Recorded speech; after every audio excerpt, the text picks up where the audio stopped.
Namastê, saudações, turma querida. Prazer enorme estar aqui com vocês. Como eu já disse, é, ensinar é uma troca mesmo. Não é só agradável às vezes, né, ou prazeroso, ou estimulante para o aluno, né? Porque às vezes realmente o aluno fica estimulado, animado, empolgado com a fala do professor, mas é uma via realmente de duas mãos, entendeu? Eu sempre falo, tem um mantra que diz isso, né? O professor fica muito entusiasmado também com a audiência, sabe? E eu, pessoalmente, quando eu vejo a audiência, eu preciso ver a audiência. Com tantos anos de experiência, eu tenho acho que eu tenho uma boa leitura da linguagem não verbal dos alunos, sabe? Eu consigo olhar, eu consigo reconhecer nos olhos, nos movimentos, a gente consegue perceber isso, tá? Então, a presença de vocês é muito especial, agradeço realmente de coração a todos. Estou vendo aqui umas pessoas maravilhosas, doutora Berenice, não sei que ela conseguiu aí abrir a câmera um minutinho aí, no É, intervalo, cientes. reverência, meia horinha eu consegui. Ah, que maravilha. Então, vamos imediatamente para o canto, tá bom?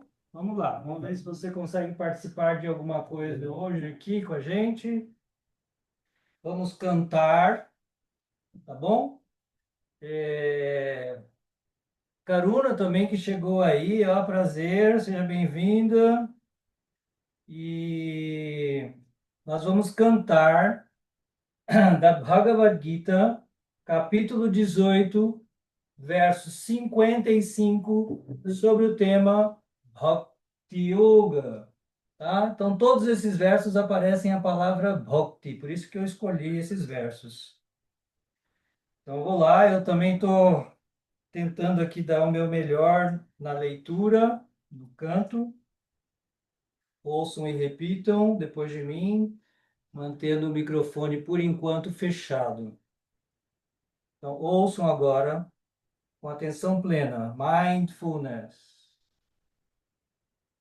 Bhaktiya mamabhijanati.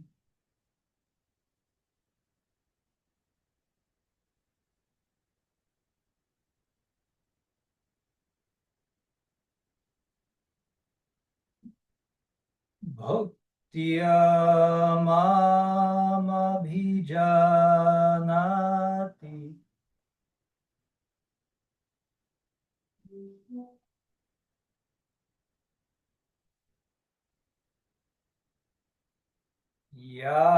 Yavan yaschasmita.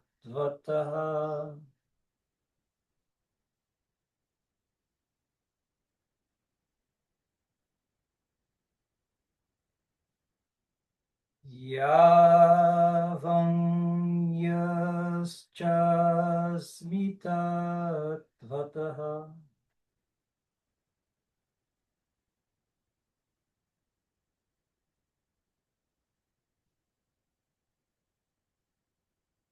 tatto mam tattvato jnatva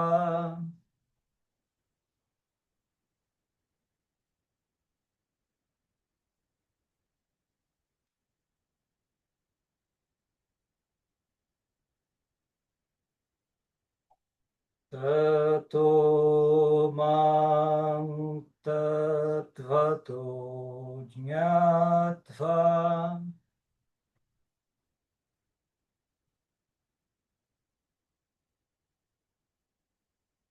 vishate tadanantaram.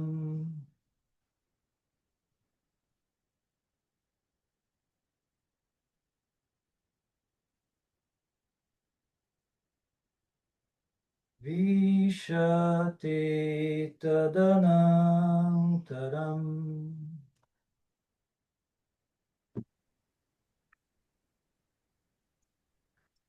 Agora é minha última leitura, tá bom? Vocês repitam depois de mim, aí depois dois participantes podem cantar, tá bom? Bhaktiya abhijanati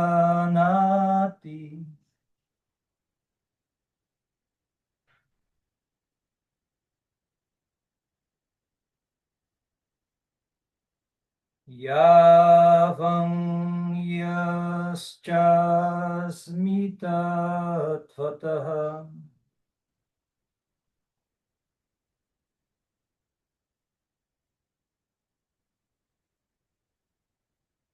Tatto man tattvato jnatva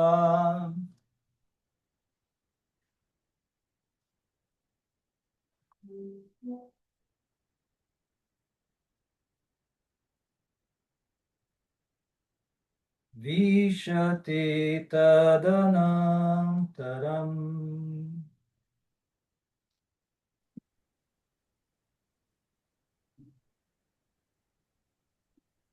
Bom, agora eu vou dar a oportunidade para dois cantarem. A Glau já tinha se oferecido, então a Glau pode começar. Não, por que não, Glau?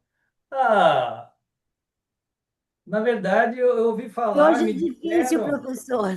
me disseram que Repita, existe por um favor. complô, existe um complô. Todos estão chegando atrasados simplesmente para não cantar. Não, Cantar, que é um professor, complô. tá difícil mesmo. Tá difícil mesmo? Pode Oh, meu fazer como Deus. Então, fiz. assim que é bom. Até agora estava muito fácil. Então, é bom que seja difícil. Tava todo mundo cantando muito bem. Por isso que a Ah, é? gente caprichou, né? Tá, não adianta. A gente precisa ensinar não o que o aluno já sabe, o que ele não sabe. Entendeu? E errar é uma das melhores coisas para se aprender. Quando a gente erra uma coisa, a gente fica muito atento depois para aquilo. Posso tentar, Prabu. Vai lá. Bhaktyamanabijanate Yavan Yashasmi Tatvatam Tato man tatvato gnatvam vishate tadanantaram. Parabéns, parabéns. Eu sei que vocês todos são muito bons aqui. Eu não sei por que a timidez hoje. Vocês já são muito bons. Todo mundo aqui, até o pessoal novo aqui já sabe bem. Vamos lá. Mais alguém novo aí para. Novo em termos, né? Essa turma Eu tem vou vários. tentar, professor. Vai, vai. Tenho certeza que você vai conseguir.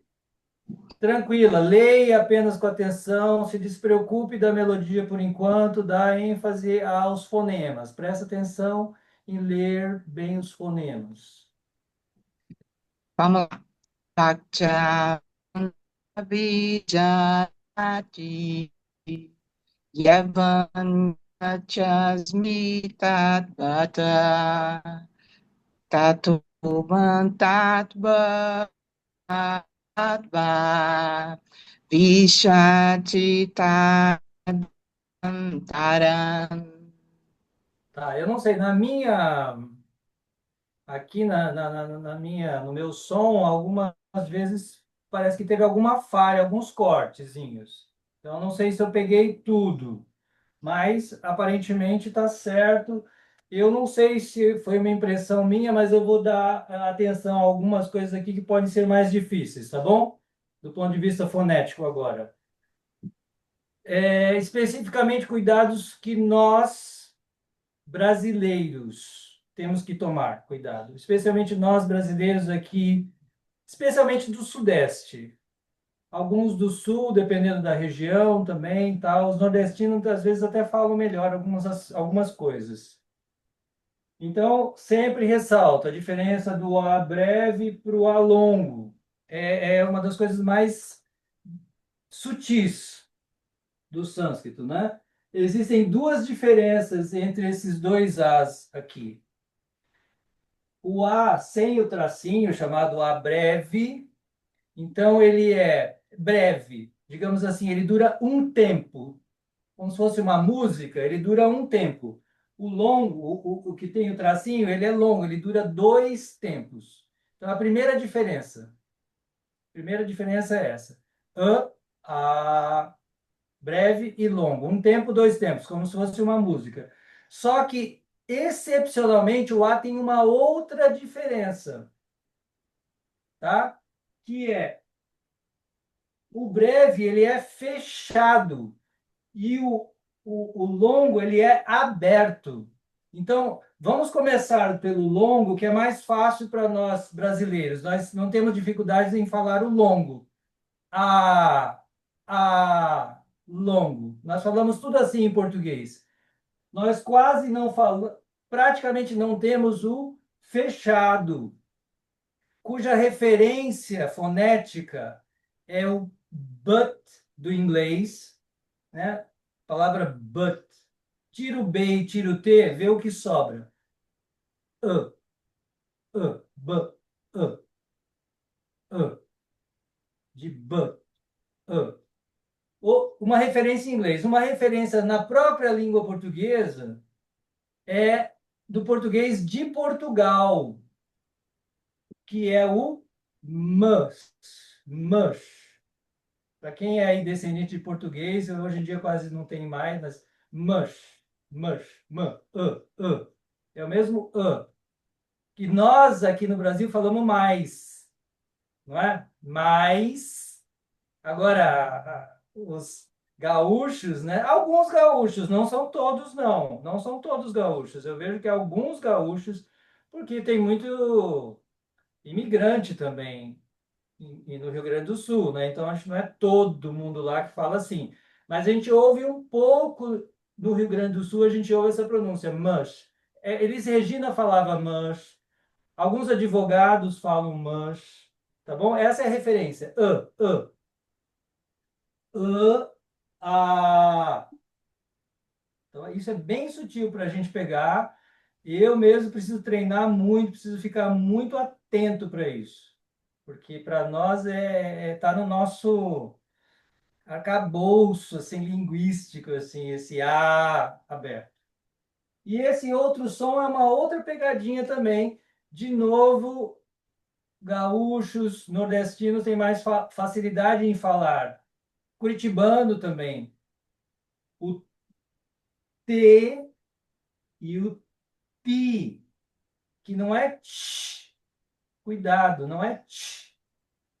Ti, em sânscrito, é representado pelo C, né? Isso aqui é ti. Vocês estão enxergando aqui? Isso é ti. Ti. Isso é ti.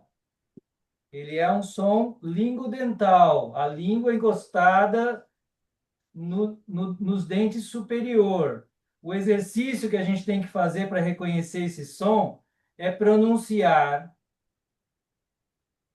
tá. Todo mundo fala tá. E presta atenção onde encosta a língua. Tá, tá. Tá. Agora fala T, T. T. Presta, T. por favor, fecha o microfone, por favor. Encosta a língua atrás do dente superior, né? E fala T. Fala to. Estão percebendo que sempre o ponto de articulação é a língua atrás do dente superior. To. Tu. Mesma coisa. Portanto, por uma lógica linguística, fonética, tá, te, ti. Tá, te, ti, to, tu. Fala assim, repitam. Tá, te, ti, to, tu. A língua sempre no mesmo ponto de articulação atrás dos dentes superiores. Tá bom? O que que a gente faz? A gente fala tá, te, tch. A gente retrai a língua. A gente retrai a língua e fala tch. Não. Leva a língua lá na frente, encostado ao dente superior, atrás, né? Tá, te, ti, to, tu. Nordestinos falam assim, curitibano fala bem assim, leite, leite quente, né?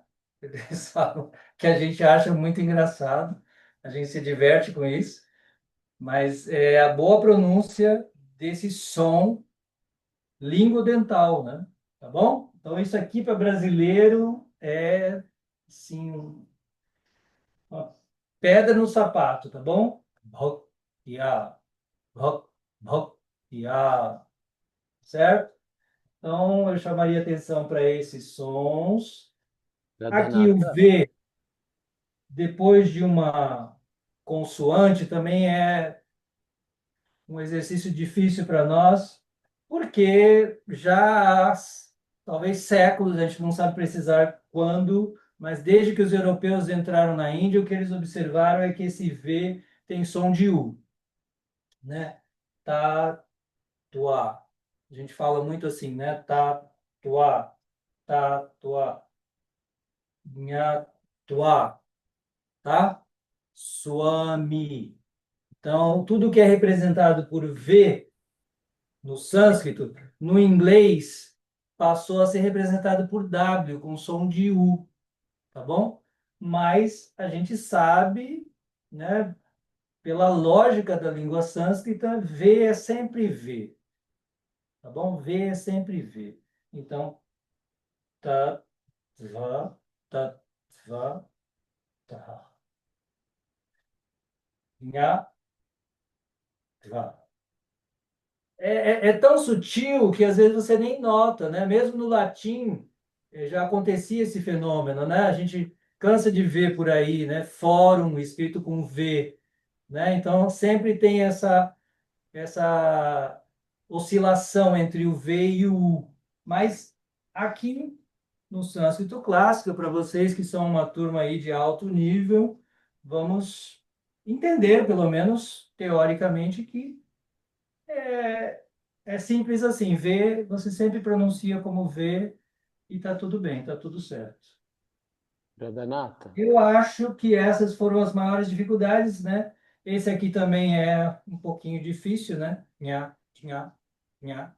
São dois sons aqui bem próximos. Você não pode colocar aqui uma consoante. A gente tende a nossa língua, a língua portuguesa, é uma língua muito vocalizada. A gente coloca muito vogal nas palavras. Temos dificuldade de palavras com muitas consoantes, como o inglês, como o alemão e como o sânscrito também. Então, a gente tende a colocar aqui dinha. Aí ele já enfia um i aqui, como advogado, adjetivo, né? A gente tende a fazer isso. Então, dinha, ok? Dois sons aí que se encontram. Tá certo? Depois eu já passei para o grupo, mas eu vou compartilhar de novo uma professora indiana falando um pouco aqui sobre esse som, mas é que isso só tem em inglês. Se alguém por acaso sabe colocar legenda, eu sei que hoje em dia o pessoal coloca legenda. Eu não sei fazer isso, mas tem gente que sabe. Eu vou ver se eu acho, compartilho no grupo e ela vai esclarecer um pouco isso. Como hoje na Índia, isso aqui tem muitas pronúncias. Ela vai falar das variantes desse fonema aqui, tá? Desse encontro fonético aqui, tá bom?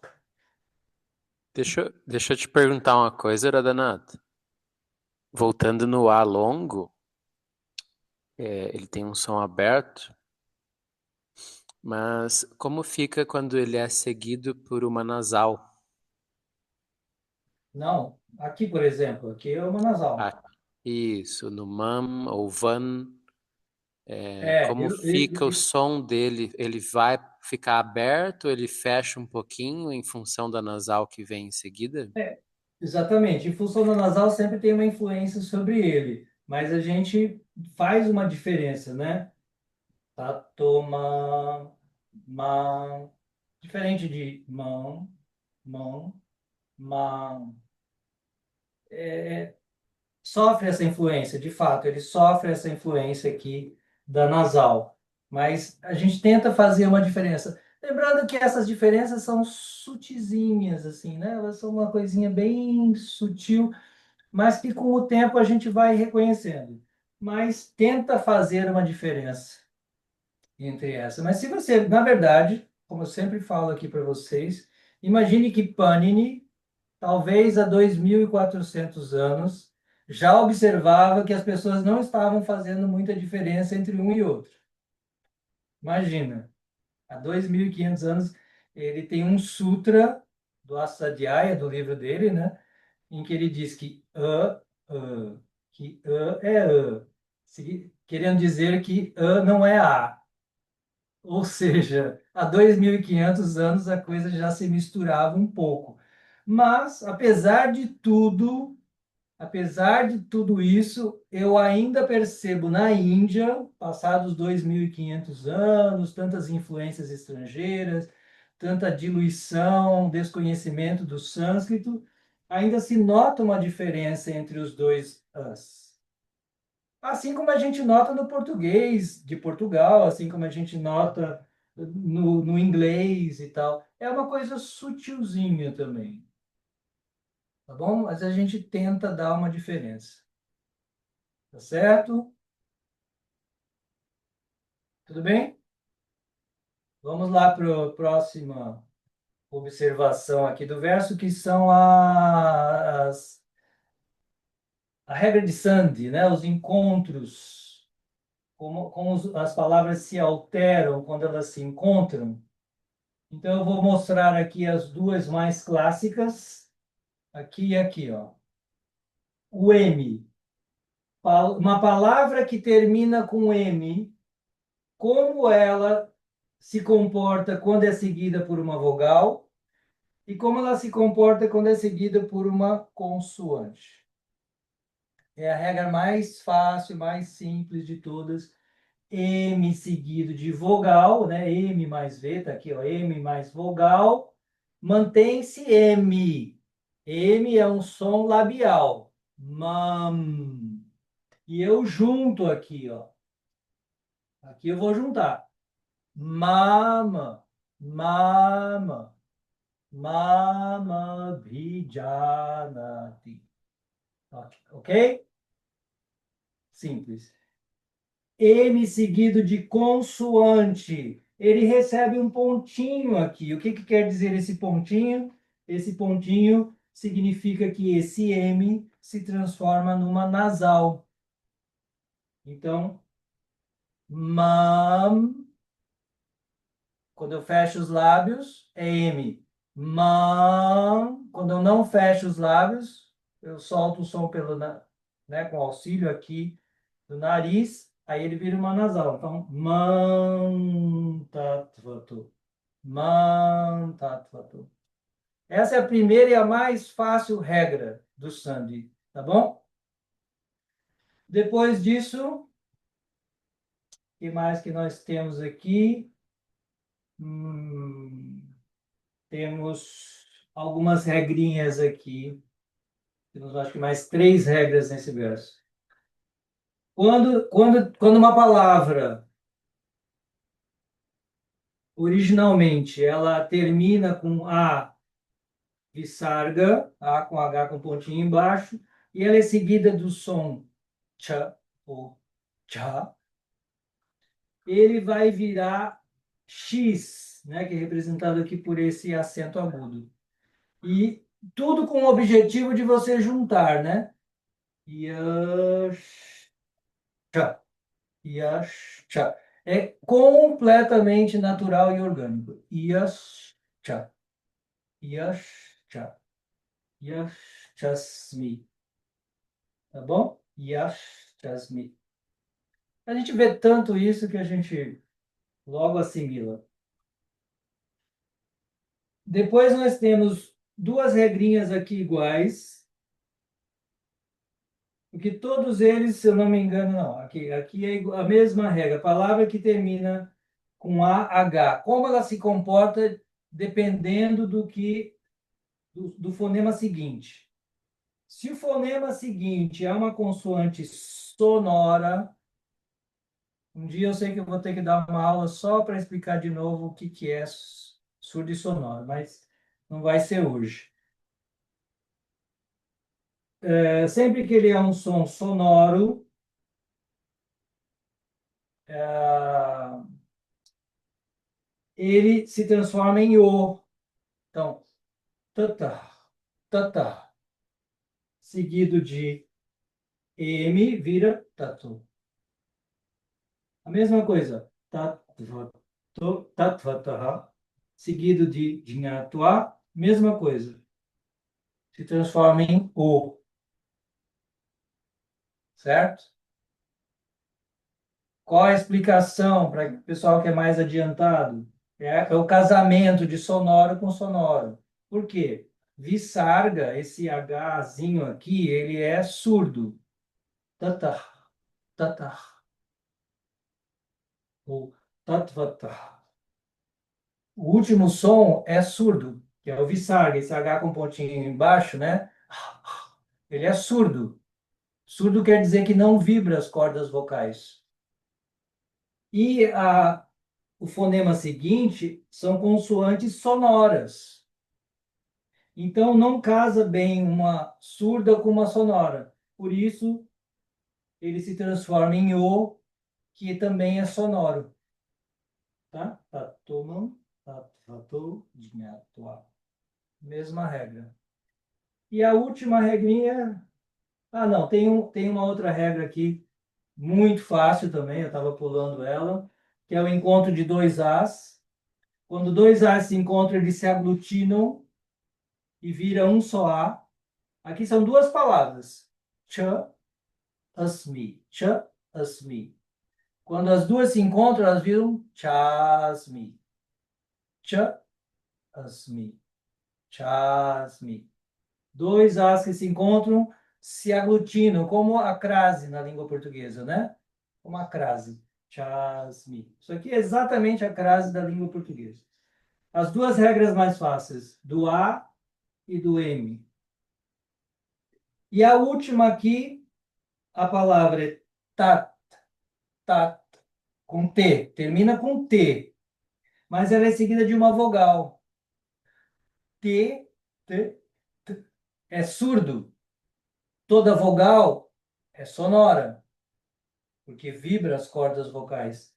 Então, para casar, o primeiro se altera e vira uma sonora. Ta, da, ta, da, não, taram. Tá? Então, expliquei um pouquinho a regra e expliquei o motivo, né, por que isso acontece. Por que que acontece essa regra?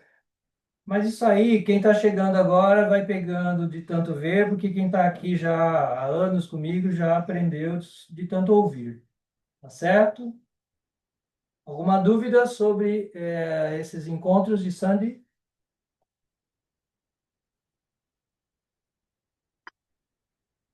Não? Então vamos próxima análise aqui. Deixa eu te perguntar então, só mais uma coisinha. Por que que o A Visarga, seguido de consoante sonora, ele vai se transformar em O? A explicação que você deu aqui, o O também é sonoro. Mas por que ele não poderia ficar só A, sem Visarga? Porque o A também é sonoro. Tá? Porque não tatamam, tatvatagnatua. Olha, eu juro que eu não sei responder a essa pergunta, mas eu sei que acontece que em alguns casos isso vai acontecer. Isso já pode acontecer em outros casos. Então, eu não sei se foi por uma diferenciação apenas, entendeu? Nesse caso vira O, nesse caso fica A. Porque existem casos, deixa eu ver se eu lembro um caso aqui que poderia. Eu acho que um caso, por exemplo, quando é tata, tata, é seguido de A longo, por exemplo, ele não passa a ser O. Tenho quase certeza. Porque são 300 regras, eu não lembro de todos e agora estou tentando lembrar. Então eu acho que fica tata a. tata, tata, a. Seria seguido de um a longo. Então já tem casos em que ele se comporta da maneira que você falou. Agora, eu acredito que deve ter até uma explicação mais específica, né? Por que que nesse caso assim, por que que nesse caso assim? Para mim, pode ser, eu pensei que pode ser só para diferenciar mesmo, ou não, ou pode ter realmente, e é muito provável que tenha, porque a língua é tão precisa, tudo é tão científico na língua, que é bem capaz que tenha uma explicação por que esse caso assim, por que esse caso assado. Tá bom? Vamos lá. Ficamos de pesquisar mais. Vamos para a análise das palavras agora? Podemos ir? Hum, eu adoro essa parte, porque, inclusive, eu gosto da palavra filologia.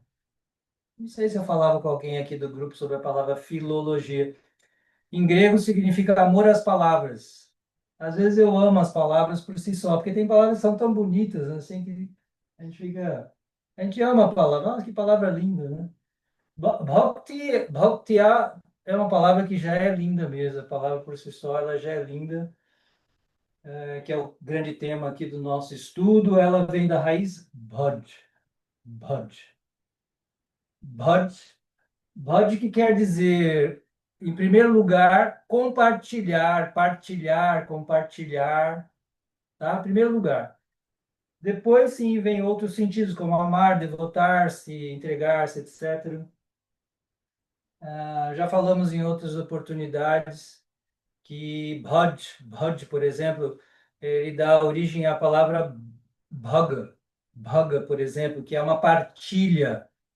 Bhaga é o substantivo bhaga, derivado de bhaj, é uma partilha, um quinhão, uma parte. E aí também vai ter aqueles outros significados, como opulência e tal, mas bhaga tem esse sentido, daí a palavra Bhagavan, por exemplo. Ou já falei também que a raiz verbal bhaj dá o verbo usado na cerimônia de casamento, né? Que é compartilhar a vida. Né? Esse verbo bhaj aí é usado para compartilhar a vida, né? Então, é um pedido de casamento, né? Um pedido de casamento, isso, compartilha a sua vida comigo, né? E aí talvez disso venha o sentido amar, né? Devotar-se, que é compartilhar tudo, né? Eu tive refletindo muito sobre essa palavra aí, porque amar significa compartilhar tudo que é seu, né? Seus segredos, seus bens, sua vida, sua casa, né? Compartilhar. E você quer compartilhar, tudo que você tem, você quer dividir. Se você vê algo bonito, você quer trazer para a pessoa. Então, daí provavelmente a ideia de amar, devotar-se, né? Vem daí. Quando ele recebe essa terminação ti, que é originalmente aqui com i, aí você cria o substantivo feminino. Bhakti é um substantivo feminino, né? A bhakti, devoção, né?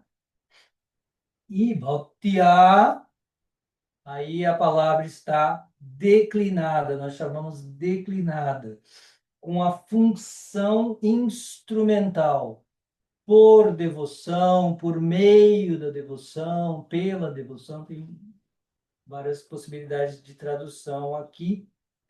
Por exemplo, a gente viu no verso anterior, Bhakti Yogena.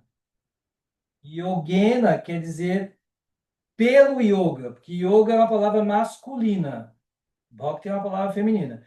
Então, yoga, nesse mesmo caso, uma palavra terminada com a breve, no caso instrumental, é yogena, recebe ena, yogena.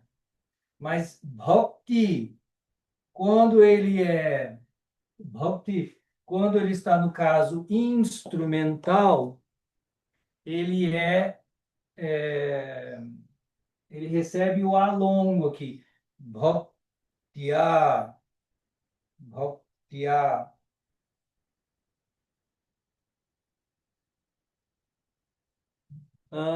Que mais?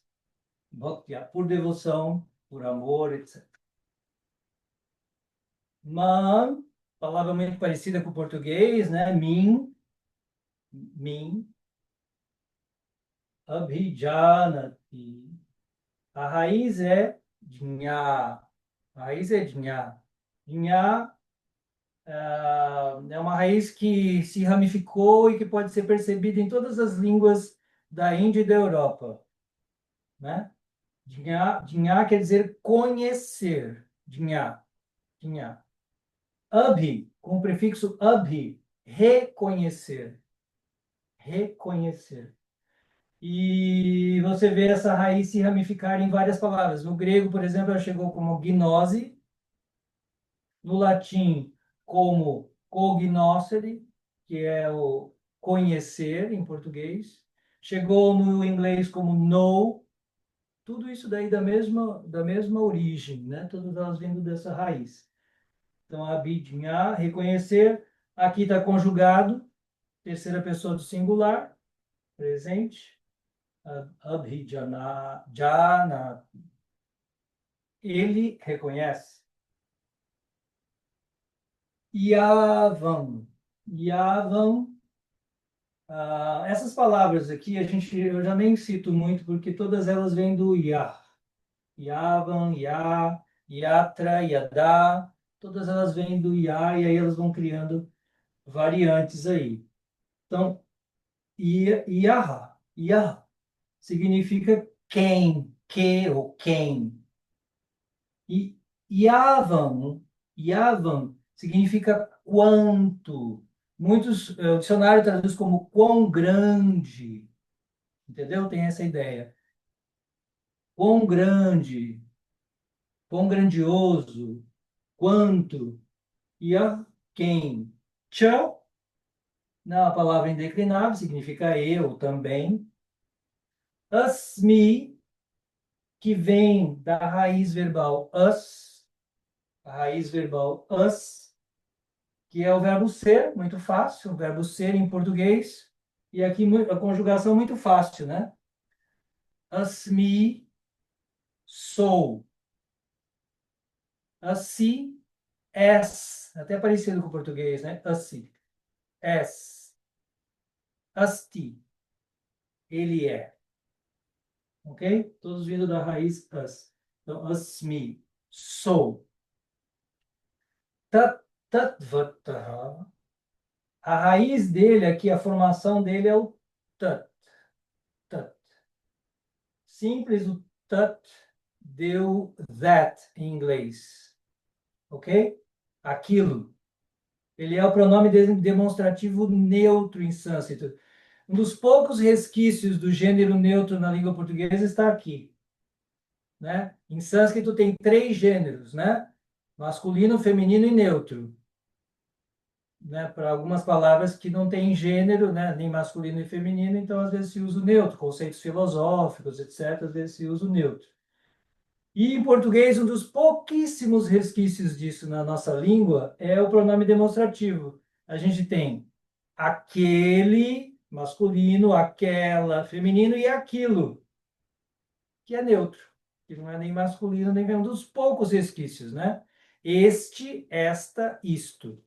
Dos poucos. Já no sânscrito tem muito isso.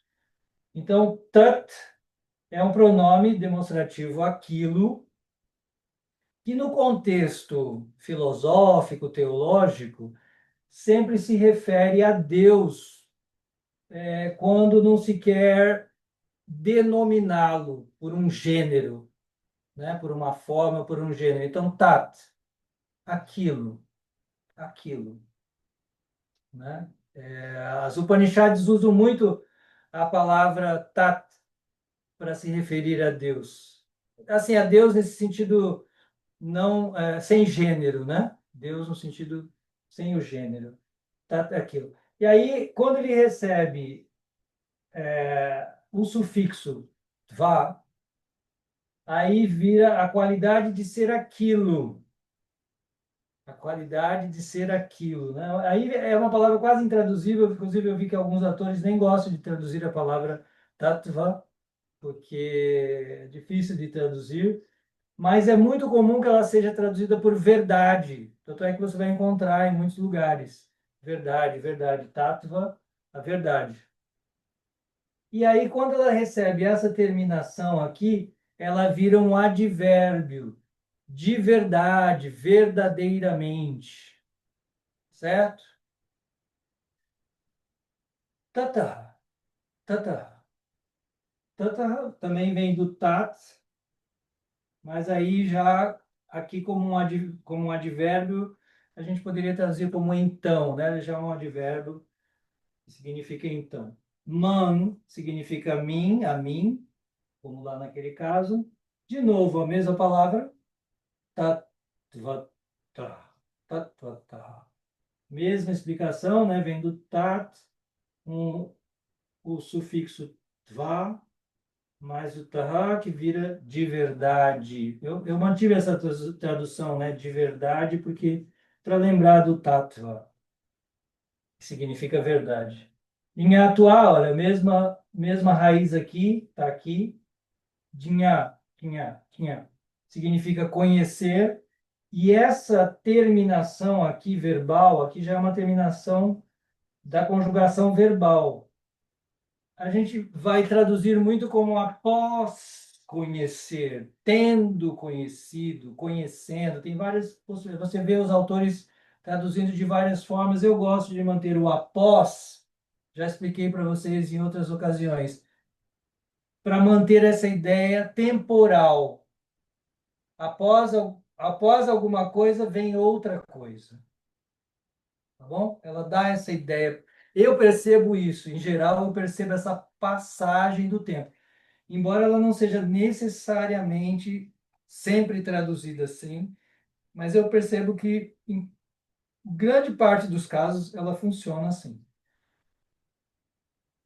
Vishate, da raiz vish, que quer dizer entrar, vish quer dizer entrar, e está aqui conjugada na terceira pessoa do singular do presente indicativo, voz média. Por isso aqui é ti e aqui é te, né? Então ele entra, ele entra. Tat, de novo a palavra tat aqui, ela aparece, isso ou aquilo. Anantaram, anantaram. A palavra aqui, a origem é anta, anta. Tem mais de um significado aqui. Anta também, às vezes, a gente pode olhar e pode pensar na palavra fim, mas aqui não é o caso. Ananta, né? Ananta é sem fim, né? Ananta quer dizer sem fim. Mas aqui ele tem um outro sentido. Anta significa o interior, né? De inter, de origem a inter, anta. Antaxto, está situado dentro, por exemplo. Então, anta também tem essa ideia de dentro. E o prefixo a ou an, em sânscrito, ele cria negativa, como no inglês, né? Também tem essa variação de a para an. E português também pode ter. Então, anantaram significa depois disso. Aí, na verdade, é uma conjunção aqui depois disso, ou também tem outro significado que cai muito bem aqui nessa tradução, que muitos autores, eu consultei umas 10 traduções desse verso, e muitos optam pela tradução imediatamente. Logo, imediatamente. Tá bom? Então, de novo, alguma dúvida aqui sobre palavras?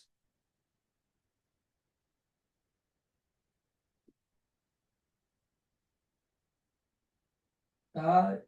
Nesse verso não aparece. A única palavra composta que apareceu é essa aqui, né? A palavra composta que é ligada por um hífen.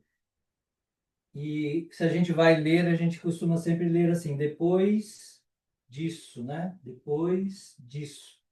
Ou, como eu falei, ela toda no dicionário é registrada também como imediatamente. Tadanantaran é uma palavra já registrada no dicionário como imediatamente, aí com a função de advérbio, imediatamente. E vocês vão ver que as duas cabem muito bem aqui, no caso. Ok? Tudo bem? Podemos fazer a última análise. A última análise é uma síntese, na verdade. Porque o antônimo de análise é a síntese, né? Analisar é desmembrar as coisas, né? E analisar por partes, sintetizar é juntar tudo, né? E elas são antônimos aí, a análise e a síntese. E a palavra síntese e sintaxe estão também relacionadas, né? As duas estão relacionadas, sim, do sânscrito san, junto, né? Então, quando a gente faz análise sintática, a gente analisa o todo, né? A gente junta o todo. Então, a gente analisa, quando a gente analisa, a gente separa pelas partes. Quando a gente sintetiza, a gente junta as partes. Então, quando a gente analisa palavras. E quando a gente faz a análise sintática, aí a gente quer juntar as palavras umas com as outras, né? Que significado as palavras assumem quando elas se juntam com outras? Então, já expliquei bastante, mas lembrem-se que a repetição é didática. O que a gente busca quando a gente vai analisar uma frase, uma oração, né? Então, em sânscrito, assim como nas línguas indo-europeias, a gente vai atrás, lembre-se dessa formulazinha aqui, SOV, sujeito, objeto, verbo. Sendo que o verbo é o núcleo mais importante. Então, eu vou atrás dos verbos, principalmente dos verbos que estão no indicativo, né? Então, eu vejo aqui, tem um verbo aqui no indicativo, né? Abhijanati. Ele reconhece. Reconhece, eu já sei aqui que é a terceira pessoa. Asmi, também aqui é um verbo. Asmi. Sou. Sou. Temos um outro verbo no indicativo. Entra. Deixa. Entra. E temos, se não me engano, acho que um último verbo aqui, atuar, que não é indicativo. Ele não é indicativo, tá? Então, ele é um verbo subordinado, ele é um verbo secundário.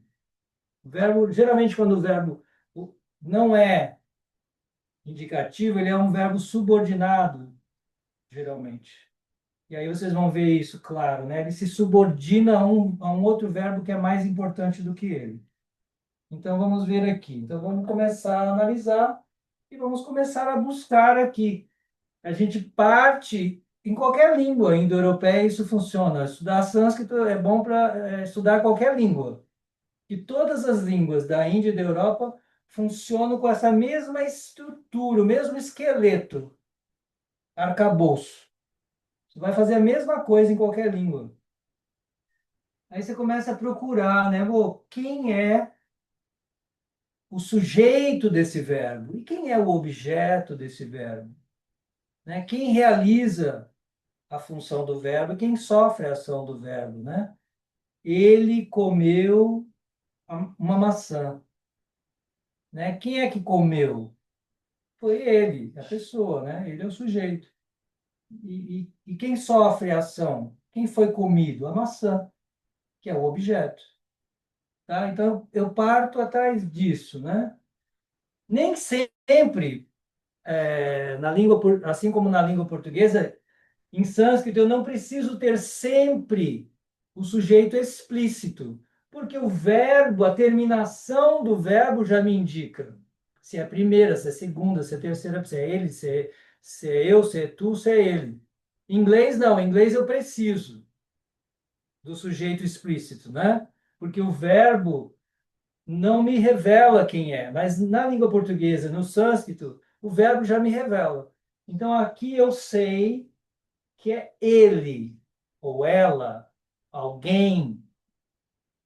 Isso não está explícito assim. Se a gente fizer uma análise, né, do primeiro verso, que é esse aqui, separadamente, a gente não encontra exatamente aqui um, um sujeito explícito. Pode até parecer que tem, às vezes a gente acha que tem, mas não tem. Ele está aqui implícito.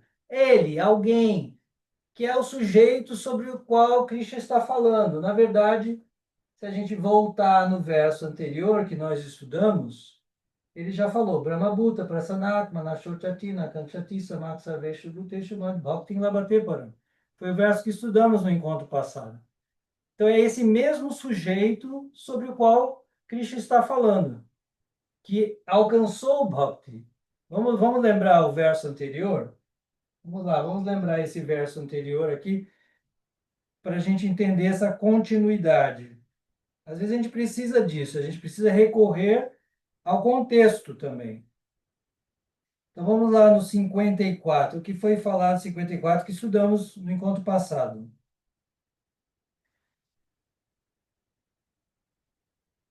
Então a pessoa Brahmabhuta, né, que está autorrealizada, Prasanatma, cujo eu é sereno, Nashotchati Nakanchati, ela não se lamenta nem anseia, Nashotchati Nakanchati,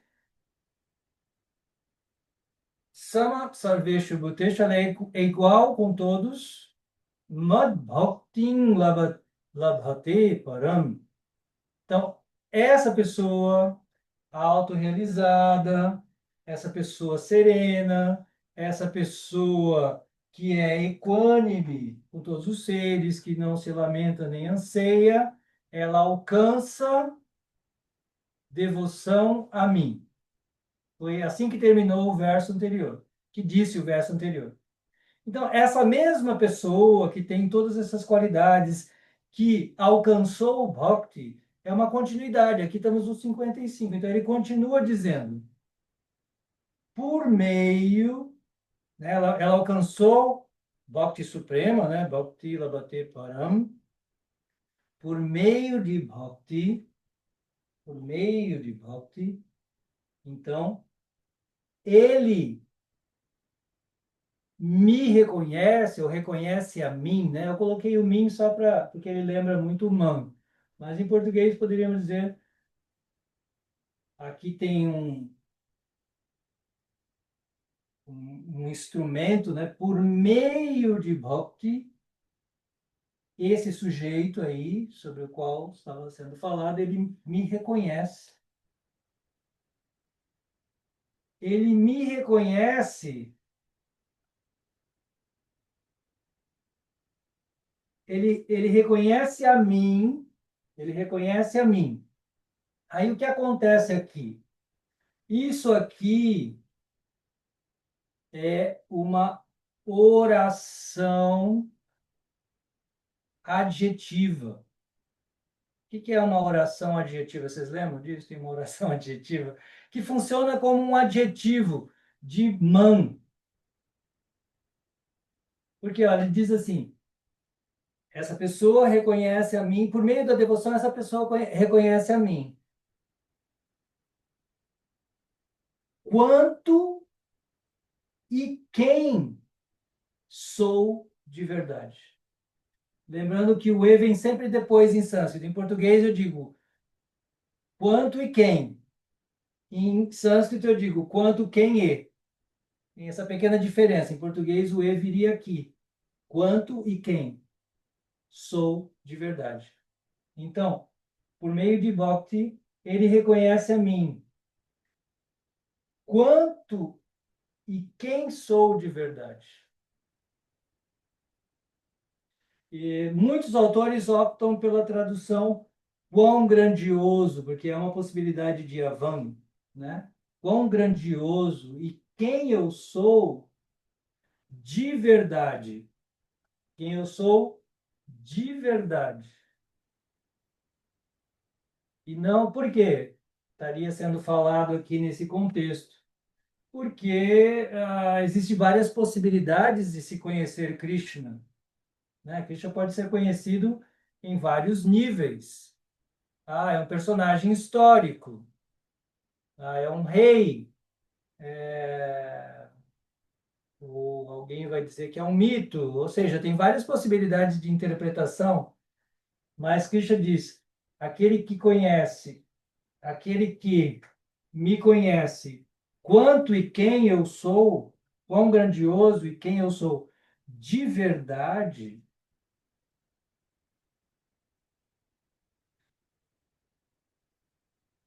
Tatoman Tatvato Jnatva Vishate Tadanantara. Vishate.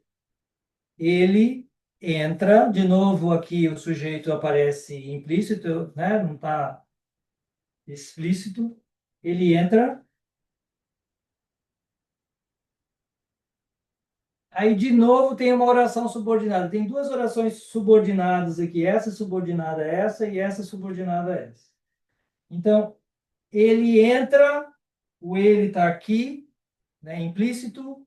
Ele entra. Entra onde? Não está explícito também. O objeto não está explícito. Depois eu vou falar sobre isso. A única coisa que diz aqui é que ele entra imediatamente. Uma possibilidade de interpretação, né? Ele entra imediatamente. Ele entra imediatamente. Ou depois disso ele entra. Pode ver que as duas cabem muito bem. Depois disso ele entra ou ele entra imediatamente. Vocês vão ver que cai perfeitamente. Porque aqui ele diz assim. Então, na primeira parte ele diz que esse sujeito, por meio da devoção, ele reconhece a mim quanto e quem eu sou de verdade. Então, após conhecer a mim ou me conhecer de verdade, né? Aqui ele falou que ele conhece de verdade, né? Por meio da devoção ele vai chegar a conhecer, reconhecer Krishna de verdade. E aqui ele diz, então, também tem aqui, tem vários elementos de sequência temporal, né? Numa sequência, então, após conhecer a mim de verdade, ele entra imediatamente. Depois disso, ele entra. Fica a pergunta, entra onde? Né? Porque o verbo entrar, ele é um verbo que pode ser intransitivo, né? Eu entrei, né? Ele não tem um objeto. Por exemplo, se eu entrei na sala não é um objeto do verbo entrar. Na sala, na verdade, tem uma outra função aí sintática. Então, o verbo entrar ele pode ser um verbo intransitivo, sem necessidade de um objeto. O que diz apenas aqui é que após conhecer Krishna de verdade, a pessoa entra imediatamente. Aí eu pesquisei também, né? Porque fica essa lacuna aqui, né? Essa aparente lacuna. Eu pesquisei 10 umas 10 Bhagavad Gitas de autores confiáveis, assim, né? Como os autores que realmente sabem sânscrito, o que eles dizem. Então, a gente encontra duas alternativas básicas, assim, a gente podia subdividir em duas alternativas. Até teve no simpósio de sânscrito, a gente teve uma palestra específica sobre isso, né? Até teve duas que abordaram bastante esse tema, a necessidade de consultar os grandes mestres, o comentário dos grandes mestres sobre os versos, porque só uma linhagem de doutores é que pode, às vezes, nos esclarecer um assunto, né? Eu falei sobre isso. Para você entender Shakespeare, para você entender Camões, para você entender até Machado de Assis, para você entender qualquer grande escritor, você precisa recorrer a estudiosos que dedicaram sua vida inteira, às vezes, a estudar e pesquisar um autor e o seu contexto cultural, literário, etc. Então, é o mesmo caso, a gente recorre a esses mestres anteriores para ver o que eles comentaram, né? Nesse caso, porque ele diz assim, ele entra imediatamente, mas ele entra onde? Então, a gente recorre aos mestres anteriores e a gente percebe também que os mestres, eles não são assim, lunáticos, né, que inventam coisas. Eles analisam o contexto da obra. Por quê? Em diversas passagens da Bhagavad Gita, em outras passagens da Bhagavad Gita, Krishna vai dizer que a pessoa ela entra no Supremo, que ela alcança o Supremo, que ela entra na sua morada também. Ele usa o termo Dhamma, que é morada. Então, basicamente, as duas vertentes de interpretação são essa, que, né, diante dessa situação toda aqui, a pessoa entra no Supremo, que aí dá até uma ideia impessoal, né? Ela entra no Supremo, assim como o rio entra no oceano, que é a ideia muito Advaita Vedanta, né? Advaita Vedanta, de entrar no Supremo. Então, eu reparei que vários autores optam por essa opção e vários optam por ele entra na morada suprema. Também tem essa outra possibilidade. E você vê que está completamente dentro do contexto. O contexto usa isso em várias partes. Tá bom? Então não é assim uma invenção tirada do nada. Tá bom? Então, última análise aqui, só para a gente recapitular. Então, esse sujeito sobre o qual Krishna vem falando aí, tal, tal, tal, tal, que ele chegou em Bhakti, percebam assim a continuidade do tempo. A Bhagavad Gita pode ser estudada versos isolados ou também em sequência. Então, no verso anterior, falou de todas as qualidades de uma pessoa que alcança Bhakti. Ele alcança Bhakti. E aí, continuando, por meio dessa Bhakti, por meio desse cultivo de Bhakti, a pessoa reconhece. Vamos fazer aqui uma interpretação universalista, tá bom? Para quem não é um devoto de Krishna, você pode entender esse man se referindo a Deus de modo genérico, né? Então, uma pessoa, por meio da devoção, ela vai reconhecer Deus, porque Krishna está falando aqui na primeira pessoa, porque ele está se colocando como uma encarnação divina. Ele não nega isso, ele admite e revela para Arjuna, porque Arjuna o desafia. Me mostre a sua divindade. E no capítulo 11, Krishna mostrou de fato a sua divindade.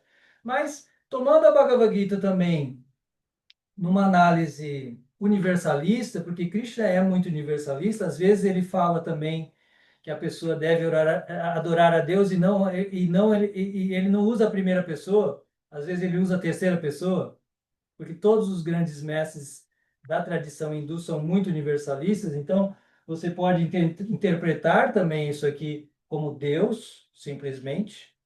Então, por meio da devoção, a pessoa reconhece a Deus, quão grandioso e quem ele é de verdade. Então, após conhecer Deus completamente, verdadeiramente, ele entra imediatamente na sua natureza, na sua morada. Né? Aí tem várias possibilidades de interpretação. Agora vamos às perguntas. Eu vi uma mãozinha levantada aí, tive a impressão que eu vi. Só não vale pergunta difícil, hein?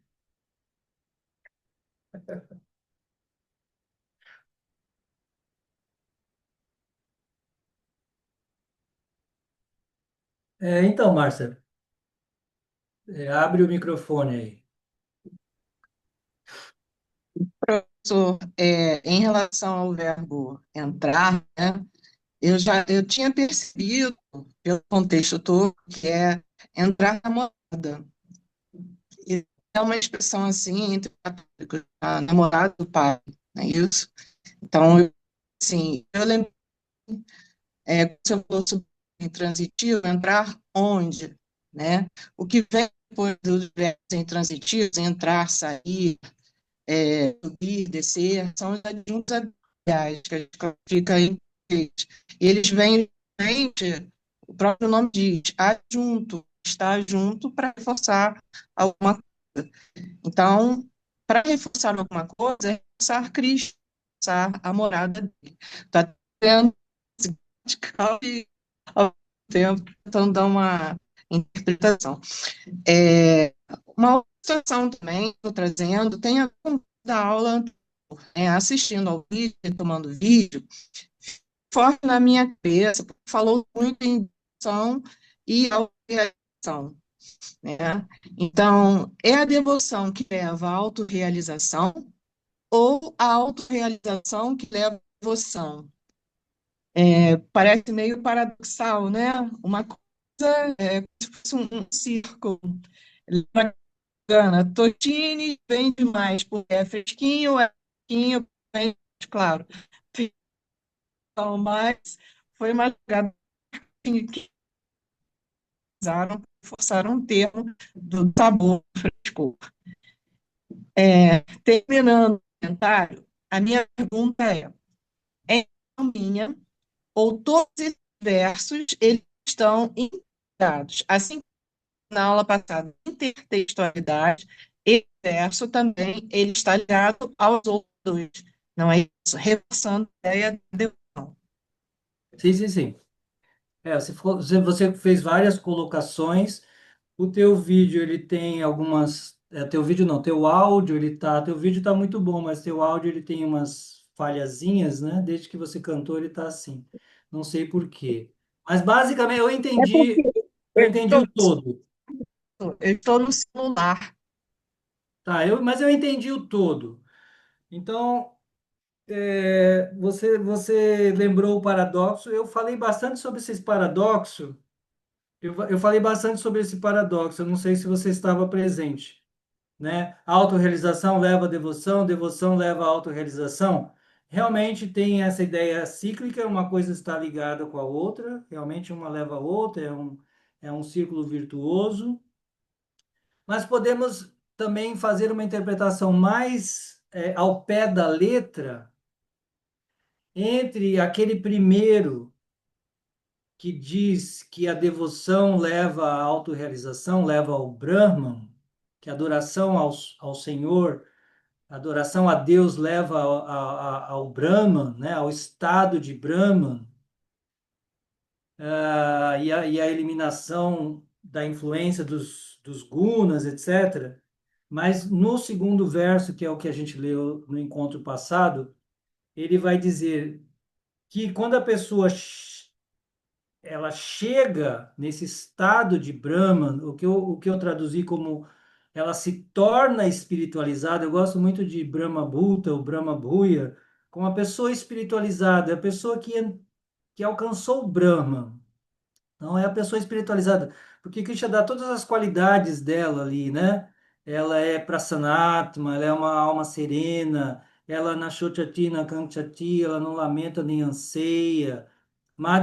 Samak Sarvesha Bhutesha, ela é igual com todos os seres. São as qualidades da pessoa espiritualizada. Eu acho bem definido assim. Aí ele diz que tal pessoa alcança Mad Bhakti Labate Param. Ela alcança devoção a mim, mas ele qualifica essa devoção, ele alcança a devoção mais elevada. No outro caso, ele não disse isso. Tem uma diferença entre um verso e outro. Nesse segundo verso, que foi o que estudamos no encontro passado, apesar da aparente contradição, Krishna fez uma diferença. Primeiro, a pessoa começa com a sua prática de bhakti. Ela tem uma prática de bhakti que é chamado bhakti. Tem dois níveis: tem apara bhakti e para bhakti. Então, seria como uma devoção inferior, um primeiro nível de devoção.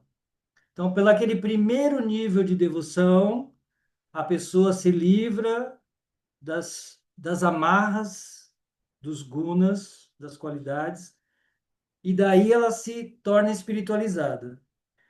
Tendo se tornado espiritualizada, aí ela desenvolve todas essas qualidades, aí ela começa bhakti.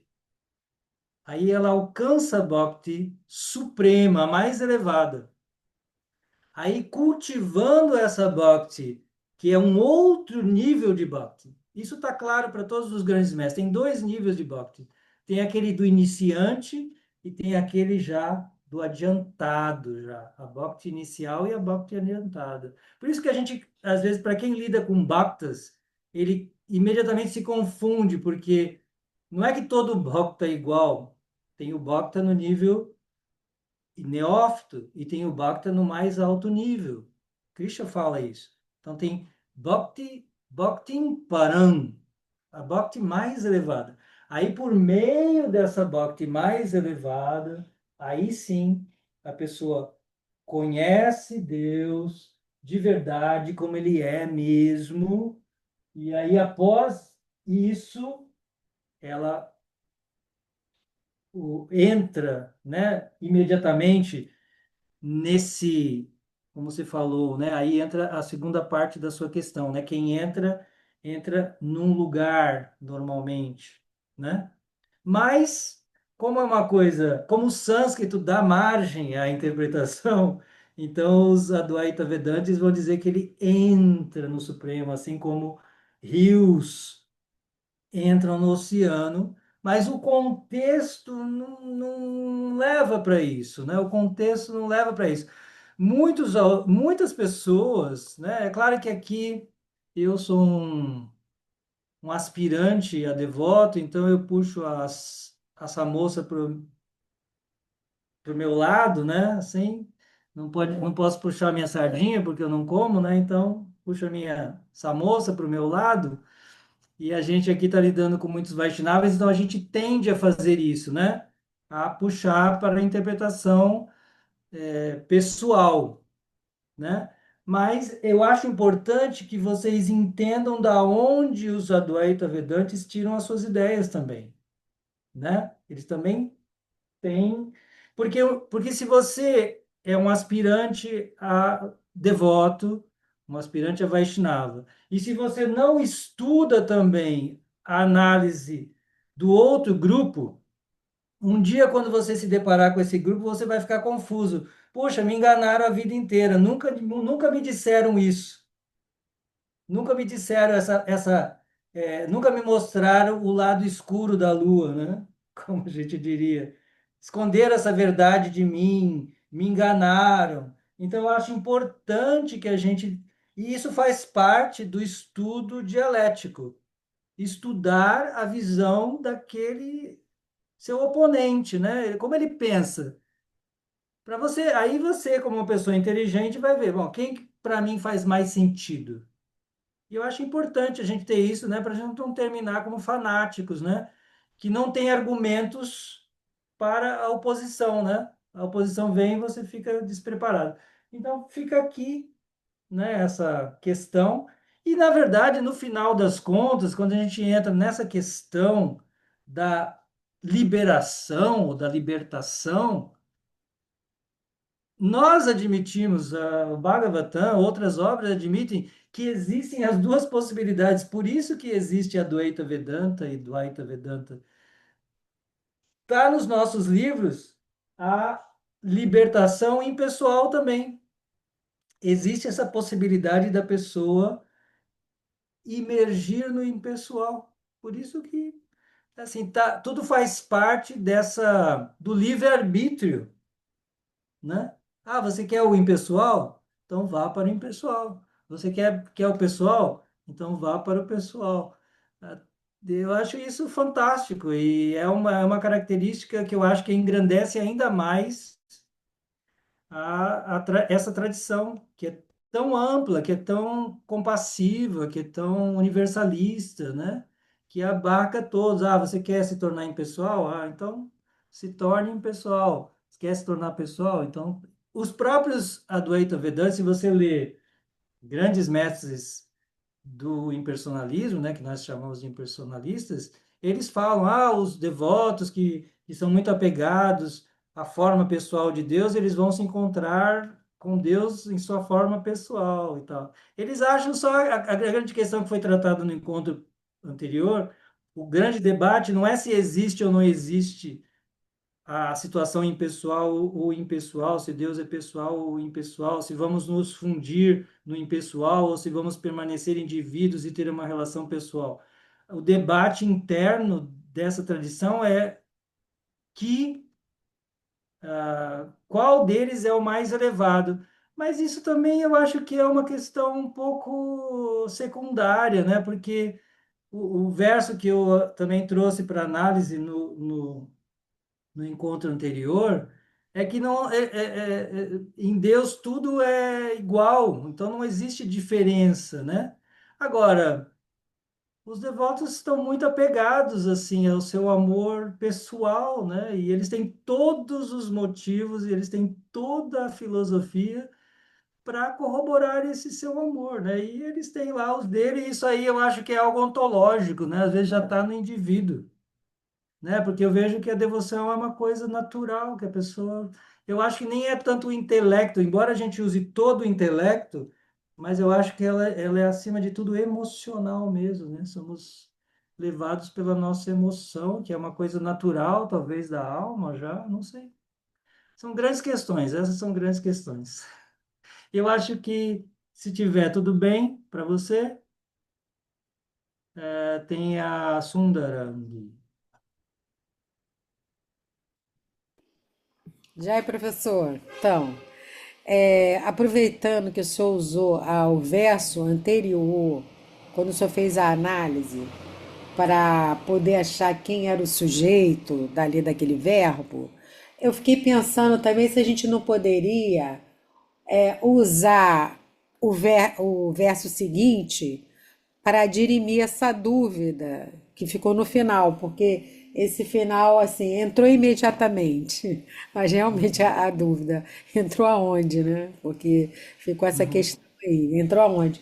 E no verso seguinte, eu não Uhum. sei se aí eu estou puxando para o lado Você do está puxando doente, essa moça para o seu lado. estou puxando para o meu lado, mas aparentemente parece bem claro pelo verso seguinte, porque no verso seguinte ele fala assim, na última linha, aquele Shashwatam Padam Avyayam, né? E aí ele fala, eu não sei se aqui é porque eu estou lendo a tradução de Bhaktivedanta Swami, então ele já está colocando dentro do pensamento dele, né?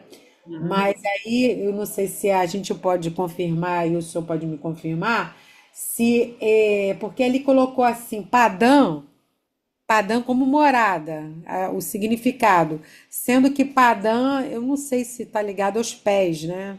Seria pés Também, também tá. também. Podia ser pés e podia ser morada? Pode. Então, porque aí leva para um lado pessoal, porque Muito Padã, bem, olha, muito bem. Padã, Meus alunos são sensacionais. Eu nem li o verso seguinte. Eu não li esse verso seguinte, mas de fato está aí a resposta bem clara.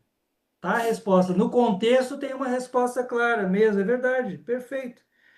Porque ele diz: Ma prasadat, por minha graça, prasada é graça, né? Por minha graça, ma prasadat, avapnoti, ele alcança, ele atinge, shashvatam padam avyayam. Padam é normalmente traduzido como casa, como morada, ou também como pés. Aqui, no caso, quase todos os autores traduzem como morada, Padam. E o Shashvatam e Avyayam são adjetivos que significam eterno e imperecível. Então, minha morada eterna e imperecível. Então, aí está o adjunto adverbial de lugar, né? Onde ele entra, né? Muito bem, tá vendo? Meus alunos são tão maravilhosos aí que me ajudam a descobrir o que eu não tinha realmente percebido, que aqui está a resposta. Agora, eu sei que os Advaita Vedantes, eles vão dar outra interpretação para o Padam. Eles não vão interpretar o Padam exatamente assim, mas o Padam como um estado, o estado de Brahma, entendeu? Ele vai voltar para esse ponto. Shankaracharya disse que Shankaracharya é uma encarnação, né, divina também. Ele é um Shaktivesh, ele tem toda a potência, né? Então ele reinterpretou a Bhagavad Gita inteira para o lado dele, né? Então cada palavra ele interpreta para o lado dele. E o sânscrito é tão rico que realmente e Shankaracharya convenceu toda a intelectualidade da época para o lado dele, de tão poderoso que ele era, né? Mas, é como eu falei, é uma luta perene. Eu não sei, eu estou muito satisfeito com a minha interpretação pessoal, fico totalmente satisfeito, mas eu quero que vocês saibam, é importante que vocês saibam, isso faz parte do estudo. Quem quer ser um bom estudante, ele precisa ouvir a interpretação, outras interpretações, para ele se fortalecer na sua própria concepção. Porque, como eu falei, se te esconderem a vida inteira essa interpretação, um dia você pode se deparar com ela e falar: Poxa, me enganaram, não me disseram a verdade. Entende? Então é importante, faz parte do estudo da dialética, que era muito utilizado na Índia Antiga. Os debates entre estudiosos era muito comum. Chaitanya se encontra com grandes mestres. Era muito comum os debates filosóficos, onde as pessoas apresentavam pontos de vista. Isso é uma das grandezas da Índia, que ninguém nunca foi morto ou perseguido por pensar diferente. Acho que isso é extraordinário, talvez seja uma das maiores contribuições da Índia antiga para o mundo contemporâneo. Você não matar por ideias.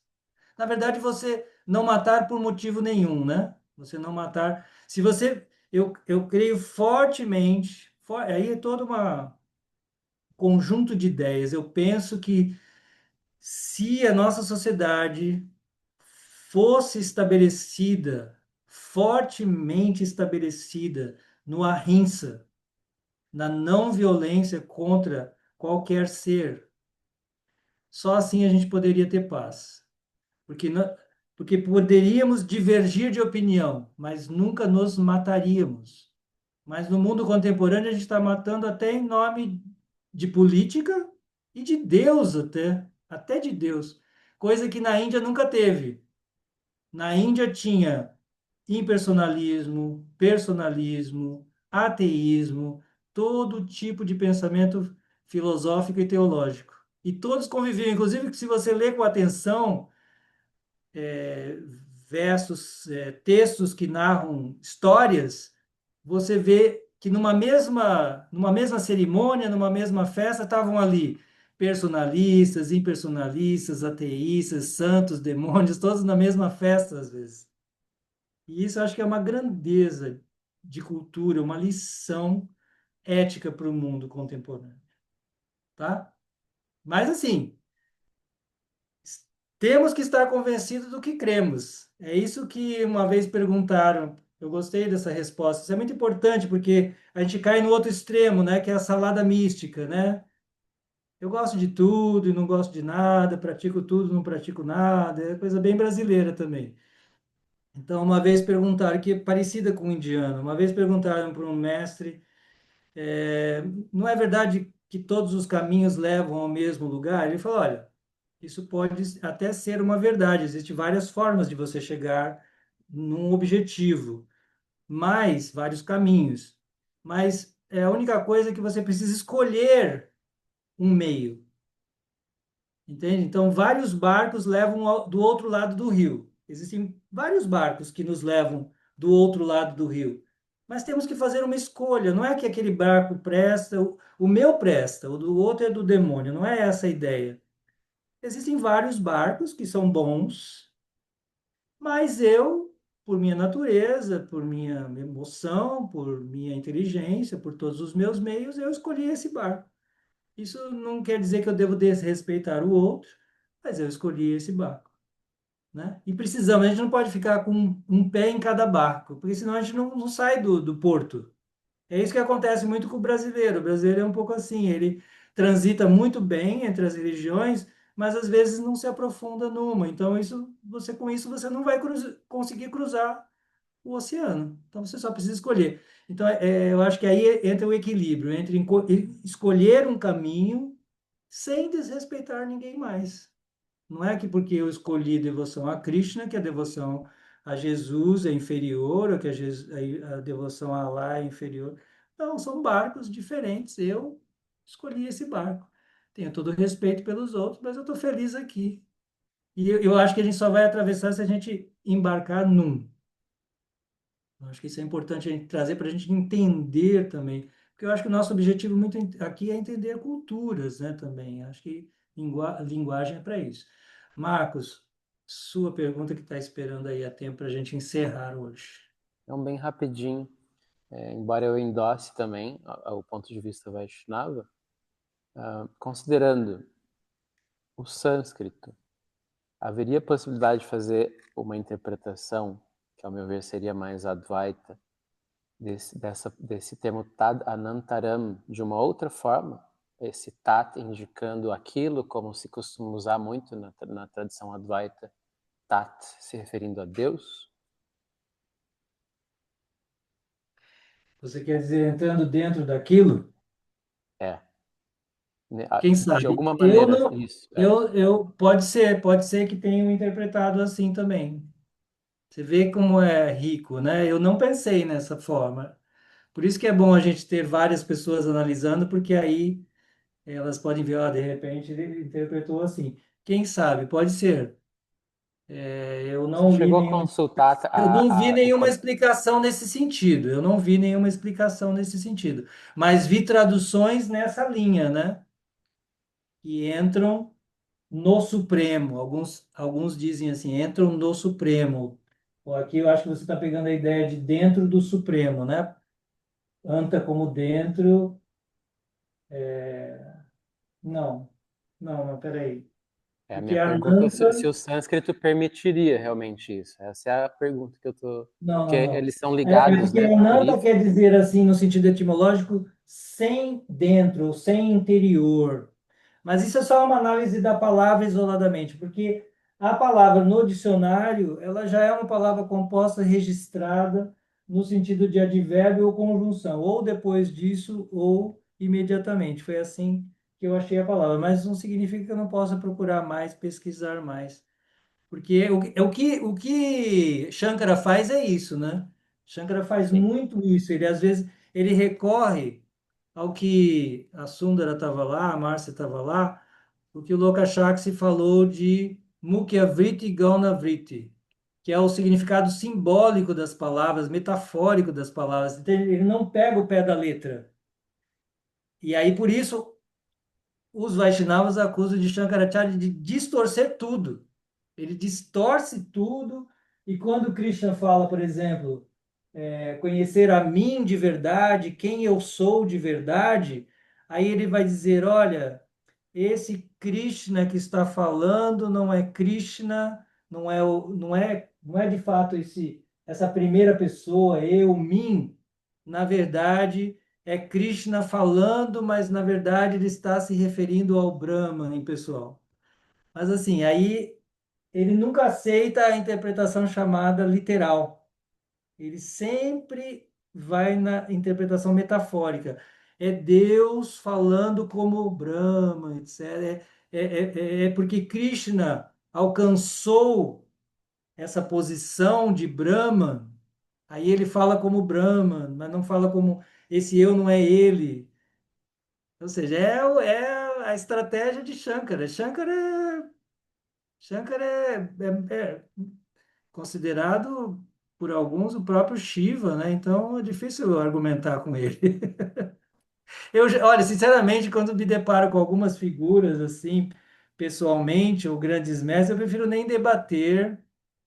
Como eu falei, namastê, saudações, mas eu estou apegado à minha forma de adoração, e isso é consentido e permitido por todos. Todos os mestres falam.